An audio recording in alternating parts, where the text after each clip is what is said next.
오늘 말씀의 제목은 원망과 탐심을 경계하라 라는 제목으로 하나님의 말씀을 나누겠습니다. 원망과 탐심을 경계하라입니다. 민수기 1장부터 10장 10절까지 우리가 한번 좀 복기를 해보면요. 이스라엘 백성들은 시내 광야에서 약 1년간 머무르면서 많은 것들을 준비했습니다.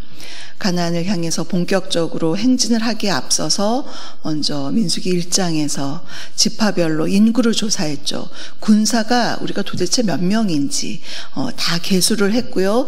또 행진 순서를 다 정했습니다. 민수기 3장, 4장에서는 레위인들이 어떠한 임무를 맡아야 하는지 그 성막에 대한 임무를 보았고요. 또 성막 봉헌식과 유월절에 대한 그러한 것들을 우리가 또 살펴보았습니다. 유월절을 제대로 지키지 못한 부정을 입은 사람들은 어떻게 해야 하는지, 그래서 2월 14일에 원래 유월절이 1월 14일에 지켜야 한다면 그렇게 못 지킨 사람은 2월 14일에 지키도록 하나님께서 배려해 주셨습니다. 이제 만반의 준비를 다 갖추고 이제는 떠날 준비를 합니다. 그래서 둘째 해 2월 20일 민수기 10장 11절을 보면 나와 있습니다. 둘째 해 2월 20일이 이제 가나안을 향해서 드디어 떠나는 날입니다. 그렇게 길을 떠났습니다. 그런데요, 이스라엘 백성들에게는 지금 어떤 길로 갈지, 어디에서 머물러야 할지 그런 일정표가 전혀 없었습니다. 가나안을 향해서 갈 때 그 행선지는 하나님만 알고 계셨습니다. 하나님께서 구름을 사인으로 해서 구름이 떠오르면 그들이 떠날 준비를 해서 구름의 이동을 보고서 떠나야 하는, 그래서 절대적으로 광야에서 필요한 것은 하나님을 향한 믿음이었습니다. 하나님께서 우리를 인도하시는구나, 그 구름 사인을 보면서 잘 가야만 했었습니다. 이렇게 철저하게 그동안의 만반의 준비를 잘 하고 하나님의 그 구름을 예의주시하면서 가나안을 향해서 이제 길을 떠났습니다. 이 모습만 보면 정말 아무런 문제 없이 일사천리로 가나안에 들어갈 수 있을 것만 같았습니다. 그런데 오늘 11장 1절을 보면요, 벌써 그 기대에 균열이 생기는 것이죠. 1절에서 이렇게 시작합니다. 여호와께서 들으시기에 백성이 악한 말로 원망하매 여호와께서 들으시고 진노하사 여호와의 불을 그들 중에 붙여서 진영 끝을 사르게 하시매. 이스라엘 백성들이 악한 말로 하나님을 원망했습니다. 여기서 악이라는 히브리어가요, 죄악, 또 곤고함, 환난 여러 가지로 쓰입니다. 그 악한 말에는 하나님에 대해서 입에 담지 못할 그런 악한 말도 있고, 또 환난으로 인한 불평불만, 이것이 이 악한 말에 다 들어가 있는 것입니다. 이전에도 이스라엘 백성들이 출애굽했을 때도 먹을 것이 없다고, 물이 없다고 그때도 원망한 일들이 있었습니다. 그런데 그때와 지금 좀 다른 것은요, 과거에는 백성들이 원망할 때 지도자 모세에게 달려가서 모세에게 원망을 쏟아냈습니다. 그러면 모세는 그 원망 소리를 듣고 하나님께 부르짖어서 하나님이 주신 초자연적인 그러한 능력으로 문제를 해결해 나갔습니다. 그런데 오늘 본문을 보시면요, 백성들의 원망이 누구를 향하느냐? 지금 하나님을 직접적으로 향하고 있습니다. 하나님이 그것을 직접 들으셨습니다. 원망 소리를 들으시고 진노하셔서 이제 여러 가지 일들이 펼쳐지는데요. 오늘 본문의 이러한 말씀을 통해서 우리에게 주시는 메시지 두 가지를 살펴보겠습니다. 첫째로, 내 안에 원망하는 근성을 버려야 합니다. 내 안에 원망하는 근성을 버려야 합니다.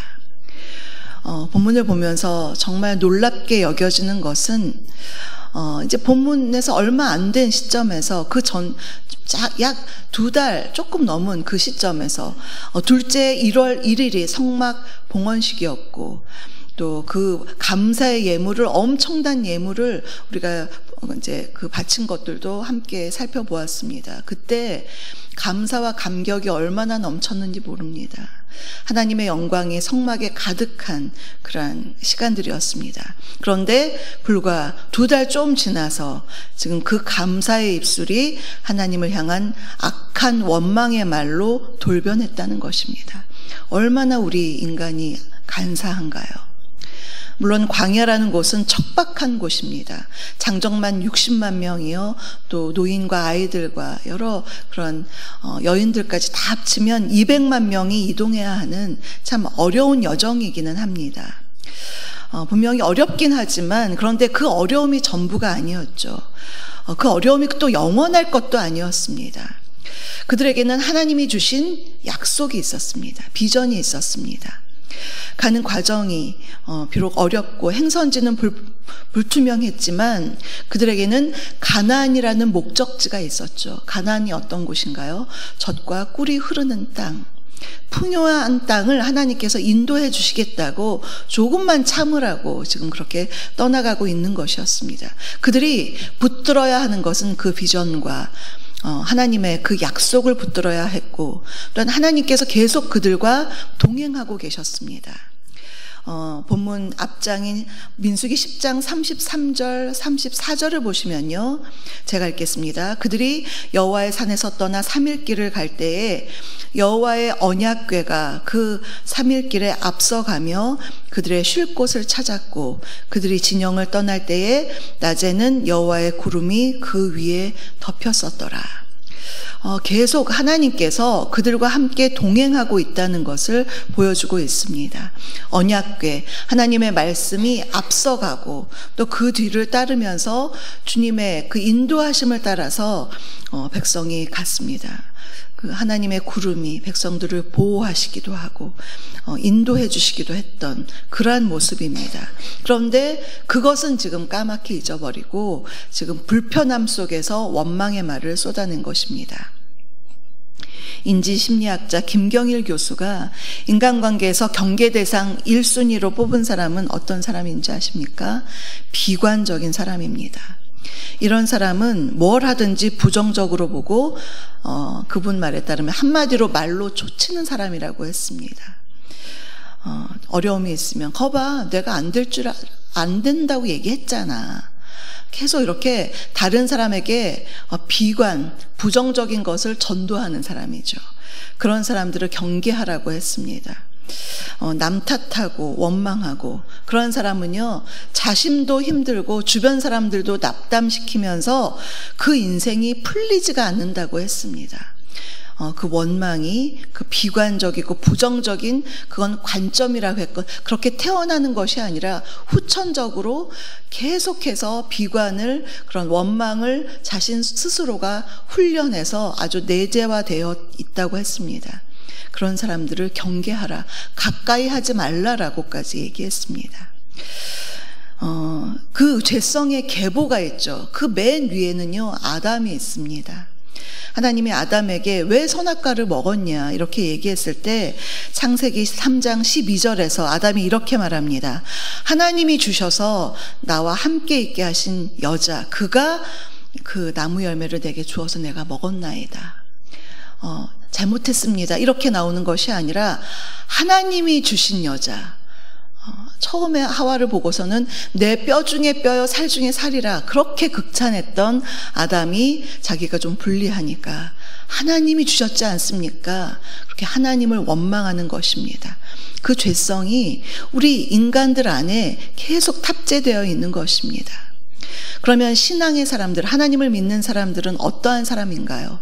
분명히 원망이 나올 법도 한 그러한 상황이지만 거기에서 하나님의 뜻을 찾는 사람입니다. 하나님께서 이 상황 속에서 나에게 무엇을 말씀하시는가? 혹시 나에게 내 안에 어떠한 연약함이 좀 변화되기를 원하시는가? 나를 어떻게 훈련시키시는가? 내가 이 상황을 어떻게 보기를 원하시는가? 그러면서 믿음을 가지고 하나님을 바라보는 사람입니다. 그리고 원망 대신에 그럼에도 불구하고 하나님 감사합니다. 감사의 고백을 드리는 사람, 믿음의 고백을 드리는 사람들이 바로 우리 그리스도인이어야 합니다. 1절을 계속 다시 한번 보시면요, 여호와께서 들으시고가 2번 나오죠. 하나님은 우리의 소리를 들으시는 하나님이십니다. 창세기 21장 14절을 보면요, 당시에 이삭이 태어나고 이삭이 이제 첫 돌이 되고 잔치를 벌였을 때 여러 가지 그 잔치 속에서 이스마엘이 이삭을 놀리고 그러한 일이 생기니까 더 이상 사라가 그것을 볼 수가 없었죠. 그래서 아브라함을 통해서 저 하갈과 이스마엘을 내쫓으라고 말합니다. 그래서 결국은 하갈은 이스마엘을 데리고 집을 나가게 되었습니다. 하갈이 이스마엘을 데리고 가는 곳 브엘세바 광야였습니다. 그 광야에서 목이 마르고 정말 죽을 것 같은 상황 속에서 하갈은 아이를 보면서 소리내어서 울었습니다. 그러자 21장 17절에서 하나님이 이렇게 말씀하십니다. 하나님이 그 어린아이의 소리를 들으셨으므로 하나님의 사자가 하늘에서부터 하갈을 불러 이르되 하갈아 무슨 일이냐 두려워하지 말라. 하나님이 저기 있는 아이의 소리를 들으셨나니, 아이의 울음소리, 아이를 보고서 그 애타는 마음으로 부모가 아이를 향해 어떡합니까 하는 그 부모의 울음소리를 하나님께서 들으셨다는 것입니다. 하나님은 광야에 아무것도 없는 것 같지만 아무것도 없는 게 아니죠. 하나님이 그들을 살피고 계셨습니다. 하나님은 우리의 소리를 들으시는 하나님이십니다. 사랑하는 성도 여러분, 인생의 광야길에서 우리 성도님들은 하나님께 주로 어떤 말씀을 하고 계십니까? 오늘 본문에서 하나님을 원망했던 이 백성들처럼 혹시 원망하거나 불평하는 소리, 그것을 내가 혹시 입에 달고 살지는 않습니까?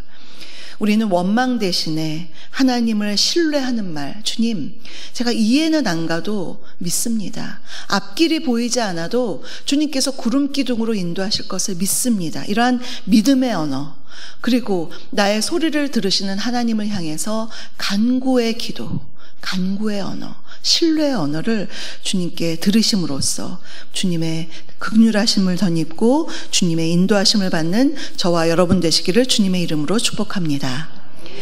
본문에서 또한 악한 말로 원망했던 백성들은 어떻게 되었느냐? 하나님의 진노가 불로써 임했습니다. 이는 하나님의 징벌로 인한 불이었습니다. 그 불이 진영 끝을 살랐다고 했습니다. 이것을 보고 모세가 기도하자 불이 꺼졌는데요, 이곳 이름이 바로 다베라였습니다. 다베라라는 곳이었는데요, 민수기 33장을 여러분이 한번 보시면 33장에는 신의 광야를 떠나서 어디로 향했는지 그 행선지가 다 나와 있습니다. 지금 이 본문에서는 알 수가 없지만 민수기 33장 처음부터 쭉 보시면요, 이스라엘 백성들이 출애굽을 해서 어디를 갔으며 또 신의 광야에서 어디에 머물렀는지 장막을 쳤는지 다 나와 있는데요, 33장 16절을 보면 신의 광야를 떠나서 다음 진친 곳이 바로 기브롯 핫다와였습니다. 기브롯 핫다와, 지금 여기 다베라는요 아직 나와 있지도 않습니다. 그러니까 지금 신의 광야에서 기브롯 핫다와를 가기도 전에, 진을 치기도 전에 원망했다는 거, 이거 얼마나 원망을 빠르게 원망했는지 우리가 좀 참 이걸 보면서 너무나 마음이 씁쓸하죠. 그렇게 출발하자마자 얼마 되지 않아서 백성들이 원망한 것, 이것을 우리가 주의 깊게 보면서 우리 안에 이런 원망이, 빠른 원망이 있구나, 우리 안에 이 죄성이 있구나, 우리가 이것을 알고서 이런 근성을 경계해야겠다, 이 마음을 우리가 품어야 하겠습니다. 둘째로, 탐욕이 죄를 불러일으킵니다. 탐욕이 죄를 불러일으킵니다. 좋은 것은 전파되기가 참 어렵죠. 그런데 나쁜 것은 전파 속도가 얼마나 빠릅니까? 좋은 소문보다 나쁜 소문이 훨씬 빠르게 퍼지죠. 옷을 희게 빨려면 세탁세제 넣고 빨고 말리고 힘이 듭니다. 그런데요, 옷 더럽히기는 정말 쉽죠. 얼룩지게 하는 것 순식간입니다. 그래서 안 좋은 것은 전파 속도가 이렇게 빠르구나, 우리가 그것을 늘 기억해야 합니다. 이스라엘 백성들이 다베라에서 여호와의 불로 인해서 이제 정신을 바짝 차려야 했습니다. 원망하면 이렇게 되는구나, 정신을 차려야 했는데 그러지를 못하고, 4절을 보면요, 이스라엘 백성들과 같이 사는 다른 인종들이 있었는데 그들에게는 탐욕이 있었습니다. 그 탐욕, 그것이 도대체 무엇인지 구체적으로는 본문에 나와 있지 않지만 그 탐욕이 이스라엘 사람들에게 빠르게 전파되었습니다. 그래서 이스라엘 자손들이 울기 시작했는데요, 뭐라고 하면서 우냐면 누가 우리에게 고기를 주어 먹게 하랴, 그러면서 울었습니다. 고기가 먹고 싶은데 우리에게 고기 줄 사람이 없다라는 불평이었습니다. 이는 그들을 인도하시는 하나님에 대한 불신, 또 비난을 뜻하는 것입니다. 그러면서 거기서 끝나지 않죠. 그 옛날 애굽에서 먹었던 때를 부러워하면서 5절을 보시면요, 애굽에 있을 때에는 값없이 생선과 오이와 참외와 부추와 파와 마늘들을 먹은 것이 생각나거늘. 여기서 기억의 왜곡이죠. 분명히 값없이라고 했지만 값없이 먹지 않았습니다. 그들이 애굽에서 얼마나 압제를 당했는지, 학대를 당했는지 하나님께 정말 부르짖으며 그들이 간구해서 하나님께서 출애굽을 시키셨는데, 그 어려웠던 것은 생각을 못하고 이제 또다시 옛날에 좋았던 것, 먹었던 것 나열하면서 지금 불평하고 있는 모습입니다. 그런데 혹시 이들의 모습이 우리의 모습은 아닐까요?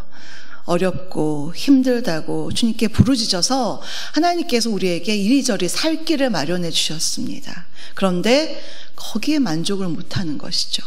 다른 사람들, 세상의 다른 사람들과 자꾸 비교하면서 내 안에 탐욕이 발동하고 만족스럽지 못한 불만족이 발동해서 쓸데없는 눈물을 흘리고 있지는 않습니까?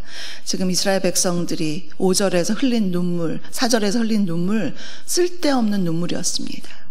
정말 나의 죄를 생각하면서 가슴 아파 울고 다른 이들을 생각하며 중보하면서 우는 눈물은 너무나 값진 아름다운 눈물이지만, 지금 이렇게 불평하면서 우는 눈물은 하나님 보시기에 쓸데없는 눈물입니다. 본문에서 이스라엘 백성들이 겪는 불편함은 일시적인 것이었습니다. 만나는 가나안에 들어가기 전까지만 먹을 수 있는 양식이었습니다. 영원한 것이 아니었죠.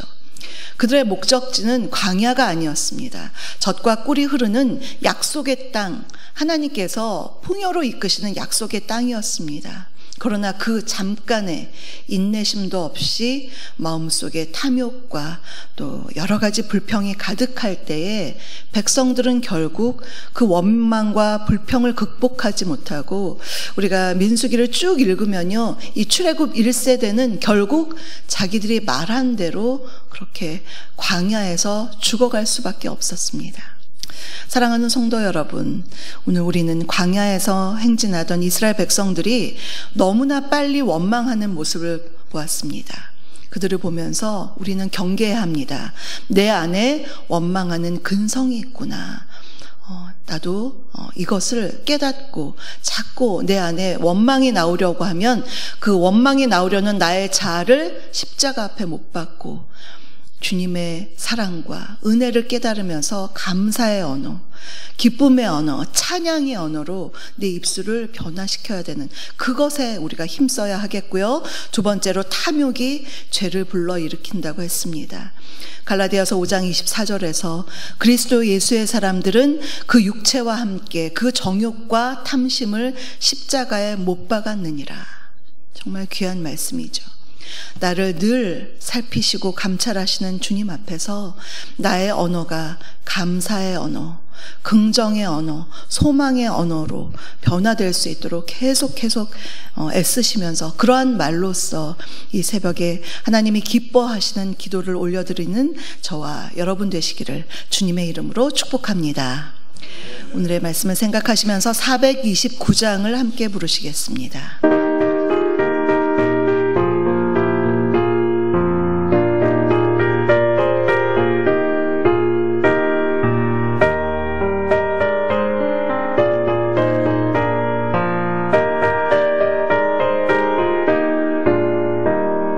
세상 모든 풍과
주만 믿고 낙심하지 말아라. 천사들이 너를 보호하리니 염려 없이 앞만 보고 나가라. 받은 속을 세워보아라. 그 주신 복을 내가 알리라. 받은 복을 열고 세워보아라. 주의 주신 복을 내가 알리라. 지금은 우리 주 예수 그리스도의 은혜와 아버지 하나님의 다함없는 사랑하심과 성령님의 내주 교통 충만케 하심이 광야 같은 인생길에서 원망과 불평과 탐심 대신에 하나님을 향한 감사의 고백과 믿음의 선포와 찬양으로서 인생 광야를 넉넉히 걸어가기를 간절히 소망하는 사랑하는 우리 성도님들 머리머리 위에와 그 가정과 일터 위에 우리 주사랑교회 위에 이 나라 이 민족 위에 지금부터 영원토록 함께 하옵시기를 간절히 축원하옵나이다. 아멘.